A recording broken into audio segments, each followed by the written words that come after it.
Today's video, I'm going to do a review of the Grizzly G0944 1.5 horsepower wall-mounted dust collector.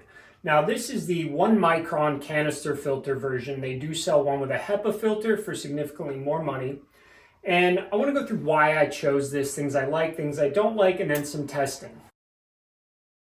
Now right up front, this unit at the time of a sale, I don't know if it's honestly a sale or not, costs about $472 plus about $80 freight for a total of, I don't know, $630, $640 including tax.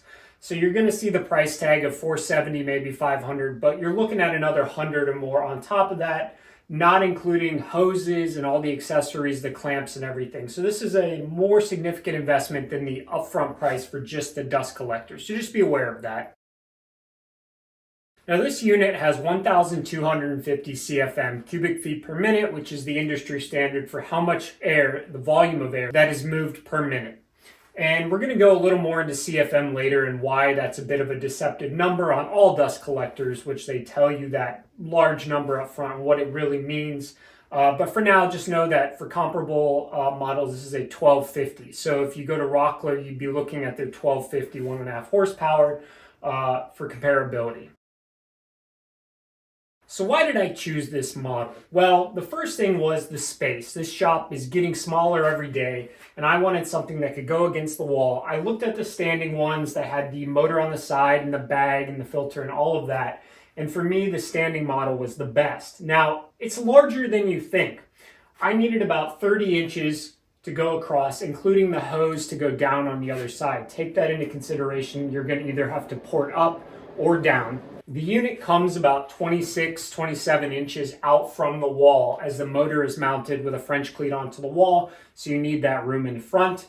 And height-wise, Grizzly suggests mounting it at about 89 inches, which I did, but the unit itself is more like 74, and there's about 15 inches of space underneath this bag on the floor. So you could mount it lower if need be, but they suggest 89 inches, so take that into consideration with how high your ceilings are when you go to mount it. The next two reasons I chose this model are the 4-inch inlets here. I wanted to run a 4-inch hose because I've gotten some bigger tools that have 4-inch ports and have a wider area of space, cabinet saw specifically. You need a lot more suction to pull that volume of air to pull the dust well, so a 4-inch port was very important to me. You got to go up quite a bit in money-wise to get a 6-inch or an 8-inch, which just gets expensive hoses, all of that. 4-inch was perfect. A lot of tools have 2.5 or 4-inch ports that are for hobby, woodworking, home shop. So 4 inches was important. This model also has a remote control. So you are able to turn it on and off from anywhere in the shop. Now, I don't know what the range of this is exactly or how many walls it can go through. So you'll probably need to email Grizzly about that if you are going to stick this in another room or going to put this 40 feet away from where you're going to be standing. I wanted the canister filter instead of the comparable Rockler model, which has the cloth bag as the filter. I like the ability to twist this crank to help get some of the fine dust out of there. And I didn't want to be losing, if I were to perforate the bag on the Rockler filter accidentally, I'd essentially have to replace the cost of the filter and the bag. I wanted it to be nice and protected and then be able to empty the dust on its own and have just this staying put. Now, my other main reason for going with this size over, say, a 1 horsepower was that I used the DeWalt 735 planer, which has its own internal fan that is a hurricane. And I needed something that could keep up. It also has a 4-inch port, so I also wanted the 4-inch port for that. But I needed something that could pull the air to counteract the fan coming out of there, as I didn't want that fan to need to be vented into something else. I wanted, if need be, to just go straight into the dust collector or what I ended up doing, a cyclone. But that was very important to be able to overpower that fan, essentially, to keep the air flowing. And then, like I said, the price to horsepower to CFM ratio was simply the best with Grizzly. Now, I know for some people, Grizzly has a mixed reputation. It's my first Grizzly tool. I've been thrilled with it so far. A lot of people use Grizzly industrial tools, and I know they're on the cheaper side. I believe this was made in Taiwan. Fine with me. Most things are made in China or Taiwan these days. I haven't seen anything problematic with quality. It's kind of more of a fit and finish that probably lowers the price a bit. And the Rockler comparable model without the canister filtering with just the bag is $780 before any shipping. And it also, as far as I can tell, looks nearly identical to this. And I don't know if it's just a standard design or they're made in the same factory, but when you look, the inlet port is the same. It looks really similar, but you may be paying for the Rockler brand. I don't want to say anything bad about Rockler here. I've had a lot of good interactions or buying interactions with Rockler, but they looked really similar to me, so I went with this instead for those reasons. Okay, so let's talk about horsepower and CFM, which are the two main numbers that are compared between dust collectors. Now, as I said, CFM is cubic feet per minute. It's how much air, the volume of air that can be pulled per minute. Now, 1250 seems to be about the higher end of the 110 volt dust collectors, and that was another big thing for me. I have 220, but I don't have an outlet hooked up for it, so I wanted 110 to just go into a normal wall outlet. And as far as I can tell, for anything 110, 1.5 horsepower, 1250 CFM seems to be the limit. However, the CFM numbers listed on dust collectors are a little misleading. What they are measuring, as far as I can tell from my research, is the suction power from the port with no filter, with no hosing, exactly at the fan. How much air is being pulled through volume-wise without anything else being in the way, without any friction from turns and hoses or anything like that. So there are calculators online for how much CFM is going to get to a tool. If you're really concerned about that, you can go through and do them. It's a little bit of complicated multi-step math. But I knew I wasn't going more than 20, 15, whatever feet this is. I guess to vacuum something in the corner, maybe 15, 10 feet. Even though I'm running roughly 20 feet of hosing, 20 feet. So the CFM numbers are a little misleading. It's been perfectly fine for all my tools. So whatever the number that gets to my tools are, cabinet saw, the DeWalt planer, benchtop bandsaw, 1250 has been enough. And the horsepower is just, again, how much essentially power behind the motor. There seems to be a general correlation between 1 horsepower and about 650 to 800, and then 1.5 to be about 1250. I'm not sure. I'm sure there's some complicated math there that correlates between the two.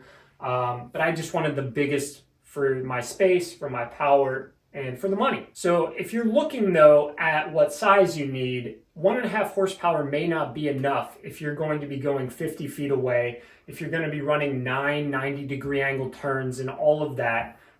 You may need blast gates if you're going to hook up multiple machines to make this work.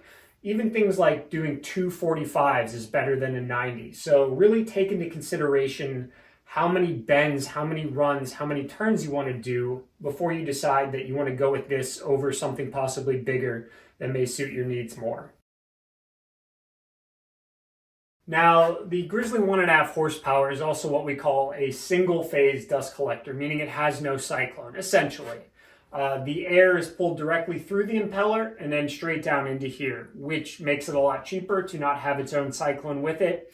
But it also means you are going to get, if you do not make a cyclone, which I did, I have another video on that, you're going to get all the full chips, anything you vacuum up off of the floor, and you're risking large items, screws, if you happen to drop any, going right through the impeller. And the impeller on this is aluminum, which is, I don't want to say a soft metal, but a relatively soft metal.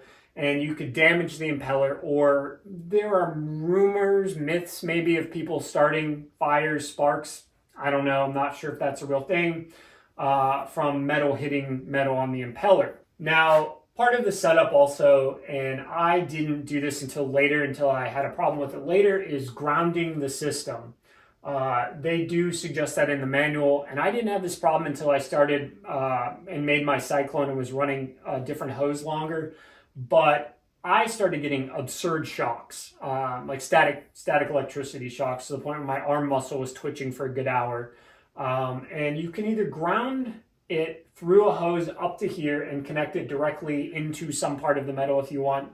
I grounded through one of my hoses on my cyclone and then just directly to the ground. But consider how you may want to ground it if you are getting static electricity.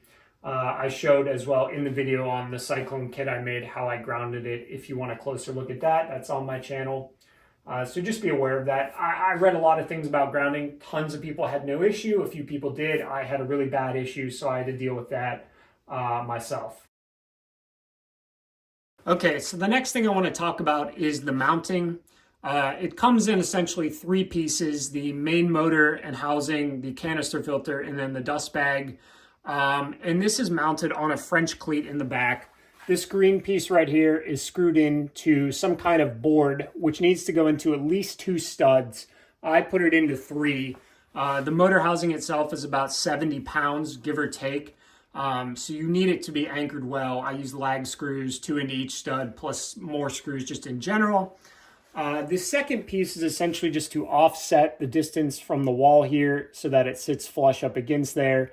There are some bolts in here that I think sort of can be intended to go up against the wall, but I just found it easier to do that instead of doing all the measuring of the bolts. It's a little nerve-wracking getting it up there because it is quite heavy and side heavy where the motor is. I had somebody help me get it up there. I had to get on a step stool because it's 89 inches off of the ground, so relatively high. So take that into consideration if you're in a shop alone, whether you can get this up this high. I have seen some people in photos, I've never seen a video, who just turn the entire motor housing sideways and run it going out that way. I'm not sure how that would really work, but I've seen people do that to bring it down lower on the wall. So the first thing you have to do, of course, is anchor these into the wall. This is just an old stair tread.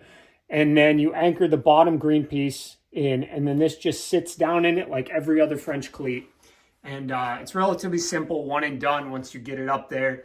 And it could, I guess I'll say, easily be removed, but you don't have to remove any bolts or anything to get it out. You just have to lift it out. The next part of the assembly is putting this canister filter on, and it goes in through these bolts, which are going down into the canister. These are quite hard to get on there. I also had somebody help hold the canister up, but you could place something under it. There is some, I guess I'll call it foam lining on here. And I was having problems where not all the holes were perforated all the way through. So I had to take a pen and kind of stab down through it. You can't really reach up and in there. It's just too far to get your arm up and in there.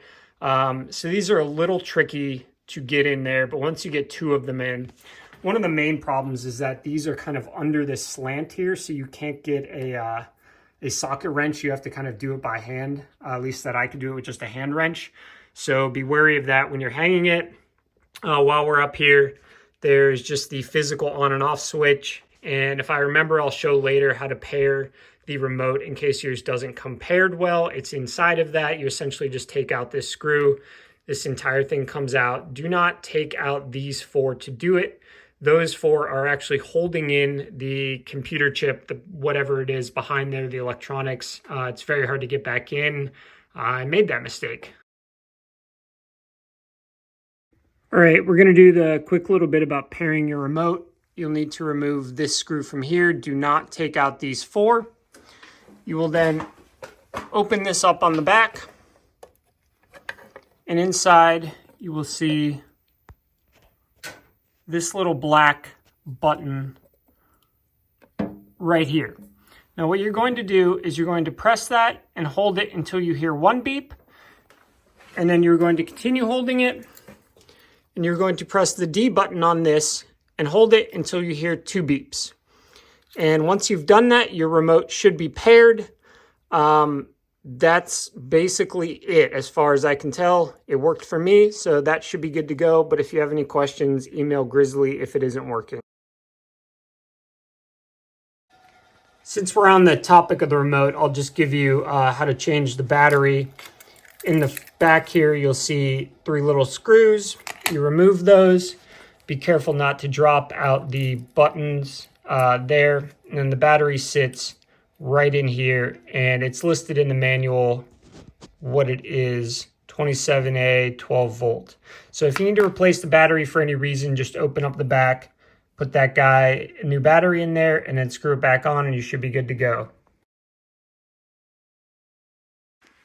The next thing regarding mounting is this fitting here. Now this is movable, it comes right off, and it's a 2-port suction inlet. There's an included cap for the top. However, when you get this, there is a single hole drilled through this and a little slot in the metal that this goes on, and it turns this the other way, and it essentially faces one of these out and one back. which may be convenient for some people, but I needed to run my hose down, as you can see, and this hose is not that flexible. So I essentially took that off and drilled some new holes to mount it in a different angle. So just know that you will have to do the drilling yourself and be very, very careful to not get any metal shards in there while you're drilling through the metal. I put some tape underneath while I was drilling to catch it all.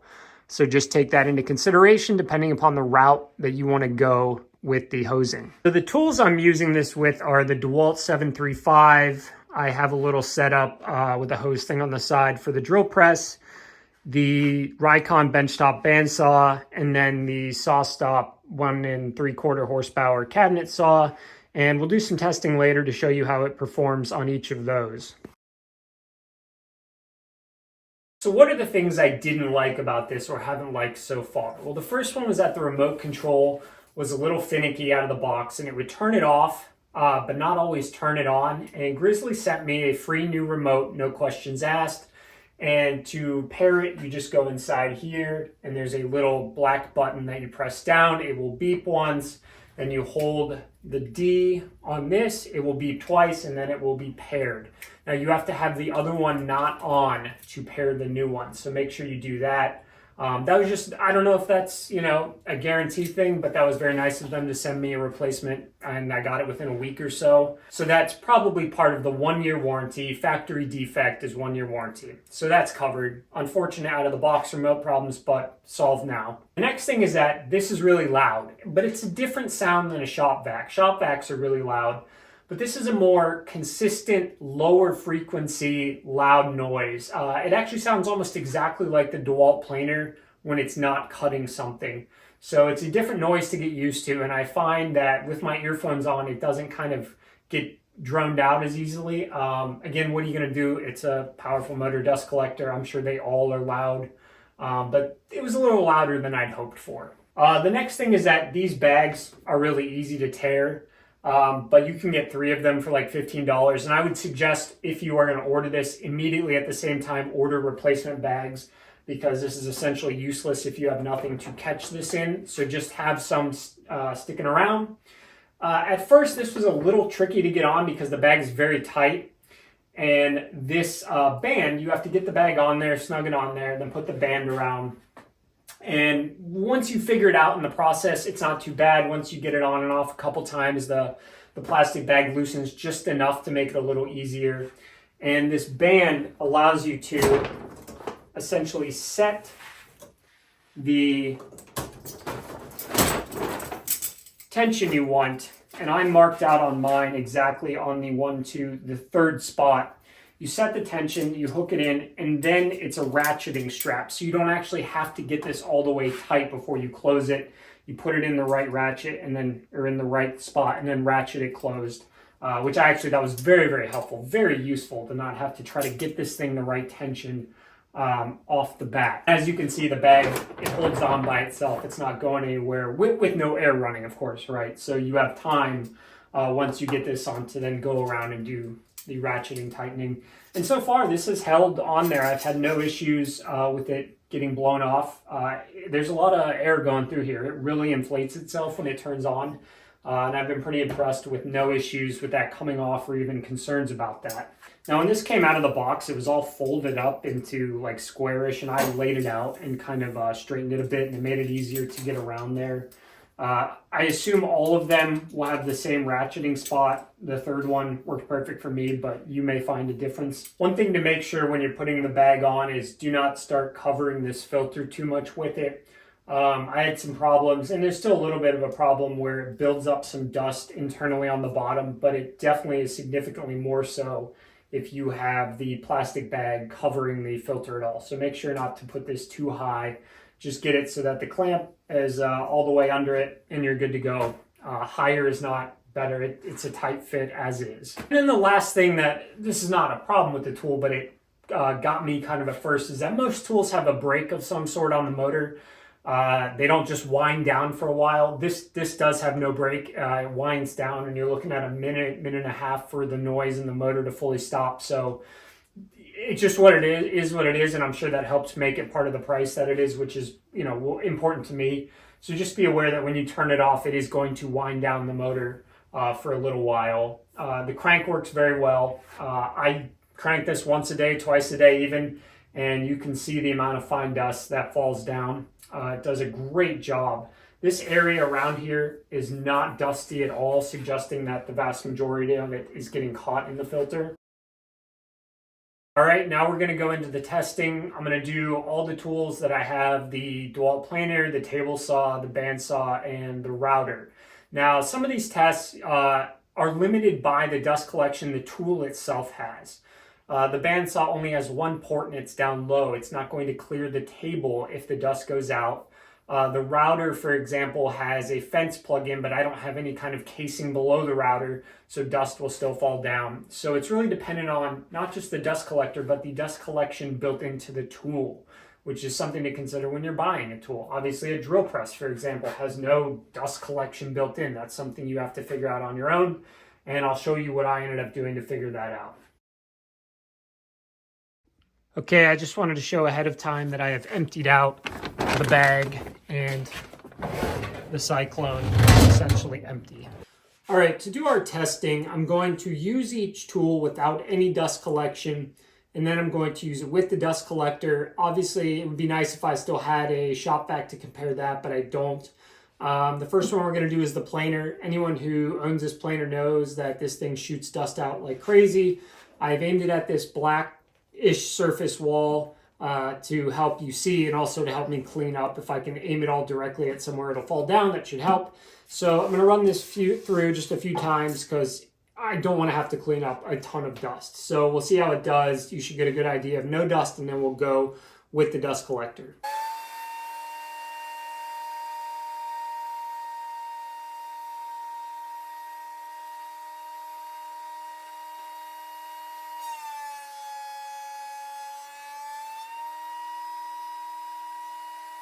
Okay, as you can see, this thing, which has its own internal fan, throws dust like crazy.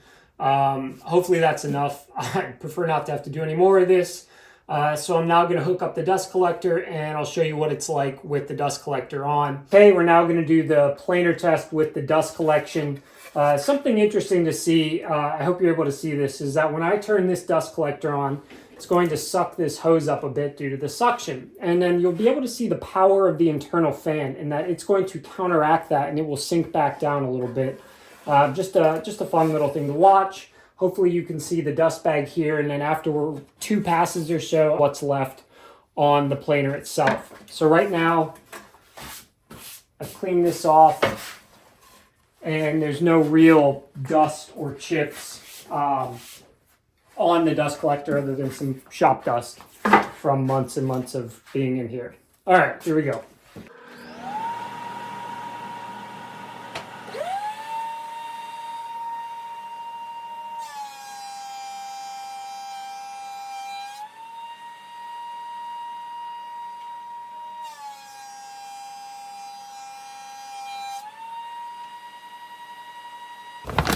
All right, so let's take a look. We've got a few chips in the bottom here, some fine dust and a few chips. And we're gonna see what's in here. And we've got a ton of chips in here. Cyclone working well. And let's look at the surface here. We've got a couple little pieces and 1 or 2 little pieces right here. Otherwise, that dust collector got everything. Just a few little leftover chips. Not really anything obvious on the floor. Overall, incredibly good. A little bit maybe down there. Just a few specks, so not much. Overall, definitely has the power to handle this. And as you can see, the Cyclone separator is really helpful. Okay, for the table saw test, I'm just going to do 2 rips through this without dust collection. We'll be looking mainly at what's coming up on here and what comes out below. I'll show you after. Saw stop has an internal kind of tube sitting below the blade so that when it spins down, in theory, it dumps dust off and then it goes to its own dust hose and out the back. So relatively good. So we'll just run this through. We'll do 2 rips without dust collection and then 2 with.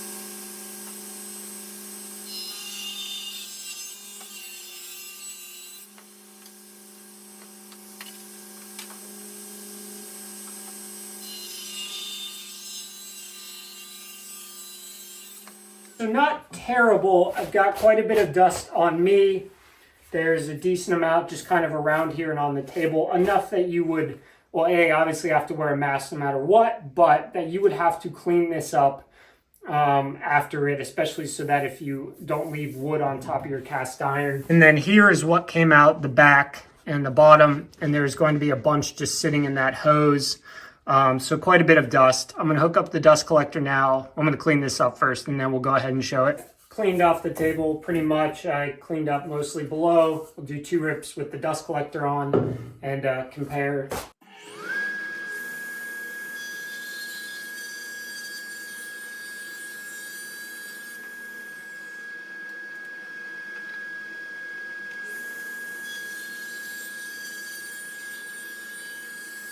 Okay, so we've still got a little bit on the table here, and a little bit still came out of me, which is unavoidable. There are some cuts where no matter what your dust collection is, it's going to come out at certain points, at the very end when the blade's throwing it forward. But the key thing is there's not going to be anything around on the side, below, and it's all going to have been pulled through. There is no dust here, and it pulled all that dust out of the saw. So a wonderful addition on a cabinet saw. And the big thing here with the saw stop is it has its own internal tube, which vents down so the suction comes up. You can see some in the bottom from when I didn't have the dust collector on. That normally would not be there until I've ripped a lot of wood. So you can see how much collects in the bottom without any dust collection. I did not clean that out before doing the second filming. Apologies for that. We will now move to the bandsaw. Okay, we are now going to do the bandsaw test. I will start with no dust collection. I'm just showing you the inside prior. So you can see we've got relatively minimal dust.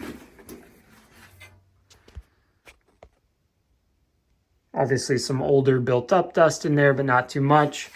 I'm just going to cut some veneer size sheets for this.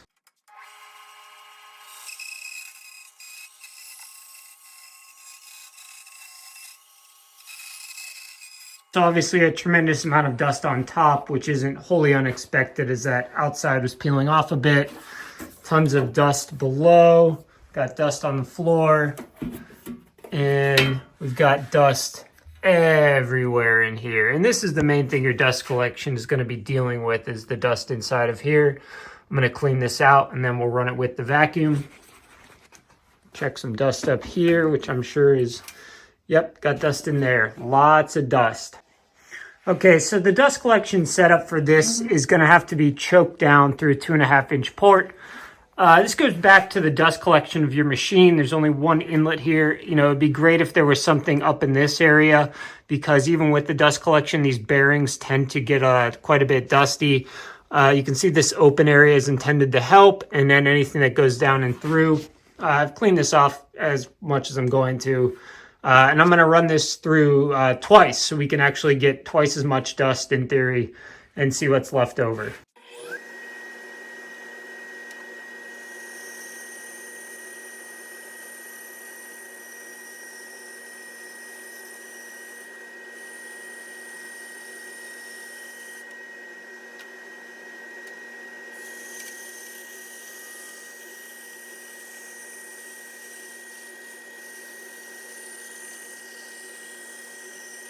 Okay, so as you can see, less dust. However, on the first test, the cut split open on the outside, so there was more dust on the outside.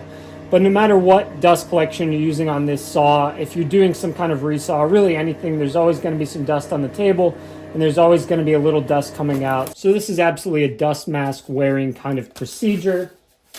Let's go inside and underneath now. Okay, so we've got plenty of dust stuck up here, which I've noticed is just something with this saw and maybe a lot of band saws, is that there's nothing that can pull dust from this area. So you get this pile up here. It is what it is.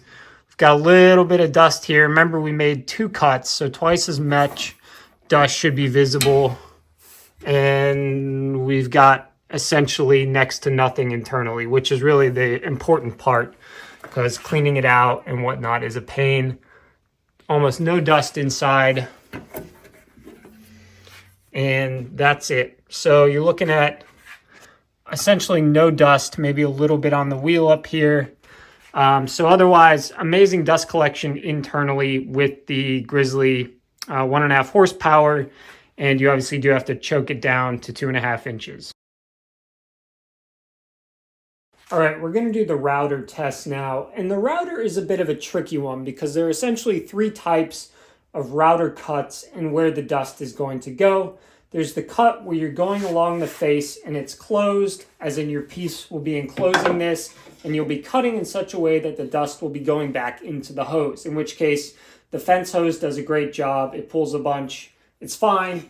Also, how far you have these open is going to change how much suction. But then we also have the kind of cuts like a groove on the bottom, in which this hose is going to do nothing because the dust is all trapped underneath going down. In which case, some routers, especially full size, sell an enclosed box that sits under that you plug the hose into, which is a great idea. One day, I'm hopefully going to build one for this and film a video. There's also then a no fence cut, say doing an edge profile, in which dust is going to get around on the top, which presents a different dust collection conundrum. And I'm just going to go through and show how each of these works. I'm not going to do on these ones the no dust collection and dust collection, just because I don't want to have to clean up anymore. I'm sorry. I'm so tired of cleaning up. So we're going to do a rabbiting bit first.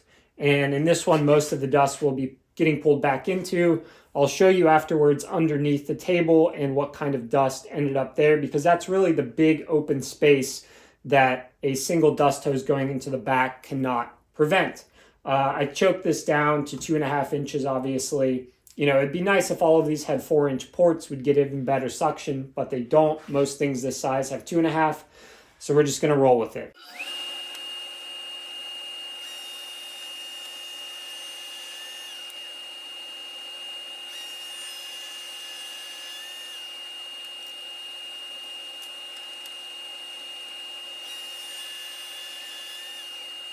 Okay, so I took a good few passes out of this. So we've removed a fair bit of wood, should be enough to create enough chips.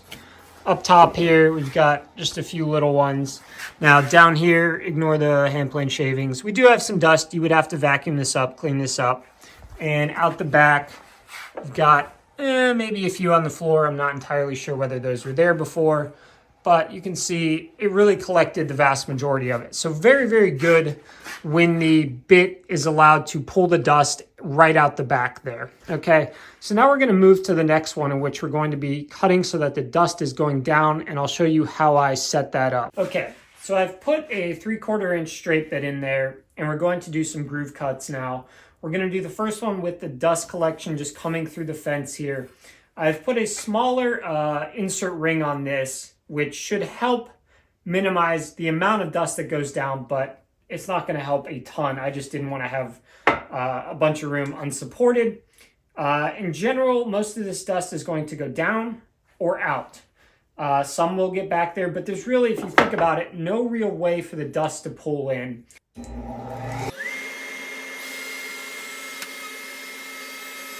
Okay, so as you will have seen, the dust went out that way. A ton of dust is just stuck in this thing because there's nothing to pull it out. It's got no real where to go with that small insert in there. So perhaps you want to step up the insert opening. It's all going to then just go below. This almost allows you to then tap this into the trash can. We've got a bunch of dust below. You can see all the dust below. There is dust all over the ground. So just dust, dust, dust everywhere. And there's nothing the dust collector of any size can do about that because the dust can't eject out the back. So I'm going to show you my other setup now to help mitigate this a little bit. And I'm going to put a wider insert ring in so we can get more of it going down to see how much we can capture. Okay, so for this next one, I've put a larger opening ring in there to get more to go down. And this is my personal setup for now. This is a PowerTech flexible hose kit. I'll do a full video on everything I've discovered. Now, for now, I'm using this smaller opening piece. There's one that's more of like a square that comes in. And I set this as close as I can to the router bit to try to get as much suction. It does a much better job than just plugging it into the fence, but I'll show you how it does. Okay, so better, definitely. That's relatively clean compared to the last time. And there's certainly less under here and very little on the ground there. You can see the hose does a much better job when coming underneath, but still plenty of dust. And really the enclosure is the only good way to deal with that. So we're going to do the third type of routing now, and we'll see how it does with that. The final type of routing here, and that's template routing, edge profiles without a fence, that kind of thing, where the dust is just going to go all over the place on top of the table. Now, again, I'm using PowerTech's flexible holding-ish hose system, which I will do a video on. It has a lot of its own good and bad, etc.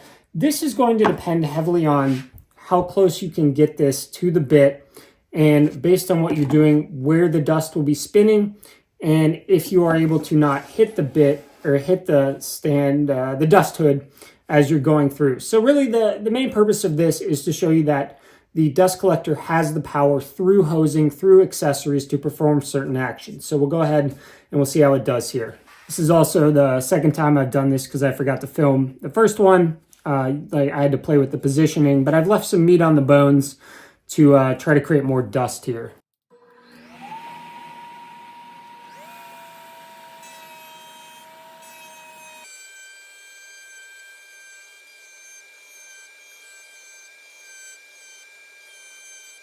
Okay, so overall pretty good. This little guy, the amount of suction, it kept wanting to pull itself in, so that was a bit awkward. I'll know for the future to start this further back to not do that. Definitely a little dust here, but I was taking off pretty hefty chunks. And if you were taking off less at a time, and you could also probably see that depending upon the angle, it depended upon where the dust could get out. Overall, very happy. Just if you're using this, be warned that it has enough suction that it can pull itself into the router bit. All right, the next one we're going to do is the drill press, and this is a separate PowerTech flexible hose kit. So really we're just going to be looking at the power. It's running up a plastic piece of the rigid vacuum about, I don't know, 4 feet. So it's going through the 4-inch hose into a 2.5, up about 4 feet, then around this bend. And this is what I'm using for the drill press now. The performance of this depends on basically how close you can get it, because you're obviously sucking in a bunch of air. It's not concentrated unless you're pretty close. So I'll let you see how it is with this relatively close. So again, it's another one of those things with the collection of how you get it to the spot in the tool where the dust is being created affects the performance. I'm going to use a 1/2 inch to try to create as much dust as possible.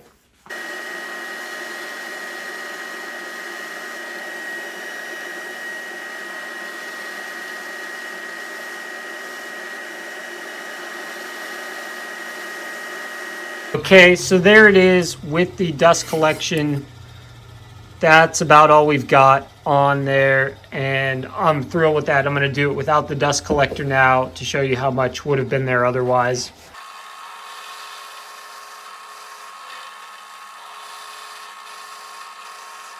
As you can see, that is a ton of dust and chips compared to before. It does an incredible job.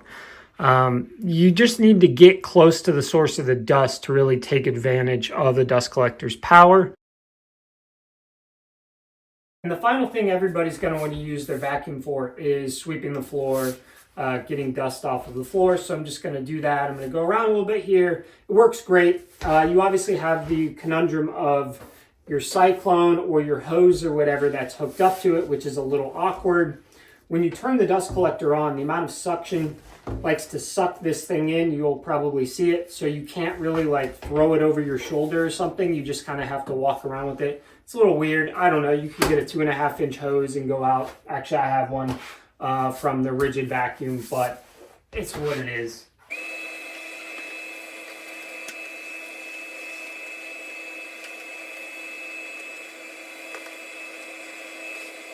One thing you probably noticed is how helpful it is to have this on wheels so that it just follows me around. There has been one occasion where I forgot to unlock a wheel and it fell over.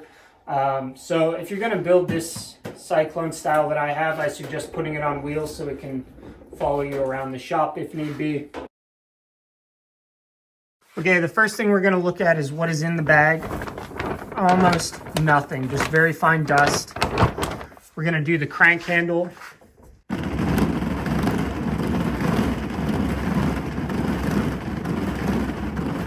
So again, more very fine dust. This is almost that like paste-like dust that you could just compress. I'm gonna go into the Cyclone now. And there's our dust from the Cyclone. It's more than it looks like. This is an awkward angle, but very happy with that.